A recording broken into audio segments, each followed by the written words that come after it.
بشیم ادونیا دہن الہیم الہین in the name of our lord you are watching سارا گل ٹی وی. ہمارا آج کا عنوان ہے روزہ. آج ہمارے ساتھ ورشپر جینی گل ہے اور خدا کے خادم پاسٹر جمشید گل. ان کے ساتھ مل کر ہم خدا کے پاک کلام میں سے سیکھیں گے. آئے ہم کلام پاک کی تلاوت کرتے ہیں. بائبل مقدس میں سے پرانا نامہ مقدس یسائی نبی کا صحیفہ چیپٹر نمبر 58 ورس نمبر 7.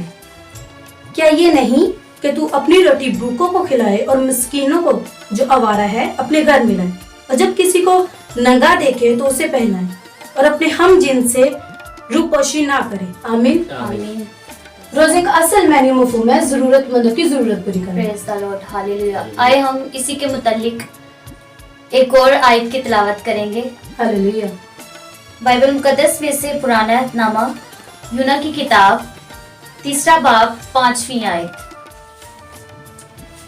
تب نینوا کے باشندوں نے خدا پر ایمان لا کر روزے کی منادی کی اور ادو آلہ سب نے ٹاٹ اوڑا. آمین. آمین.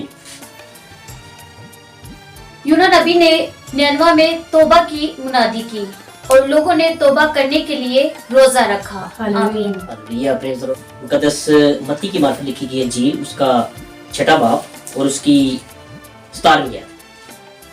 بلکہ جب تو روزہ رکھے تو اپنے سر میں تیل ڈال اور منہ دھو. آمین. آمین. ہم خدا کا شکر ادا کرتے ہیں کہ خدا نے آج کا بابرکت دن ہماری زندگی بخشا اور روزوں کے ایام ہماری زندگی بخشے تاکہ ہم روزوں کے متعلق زیادہ سے زیادہ سیکھ سکیں اور اس کے معنی مفہوم کو اچھے طریقے سے اپنی لائف میں لے سکیں. خدا یسوع مسیح نے اس آیت کے اندر بہت ہی بہترین معنی اور مفہوم روزے کے بتائے. وہ ایک نیا سٹائل دیا, ورسٹیلٹی دی کہ جب ہم روزہ رکھیں تو اپنے سر میں تیل ڈالیں اور منہ دھوئیں تاکہ ہم فریش نظر آئیں. ہاللیلویا. ہماری مان ہے کہ اس پاک کلام کے وسیلہ سے خدا نے ان سب کو برکت دی. آمین.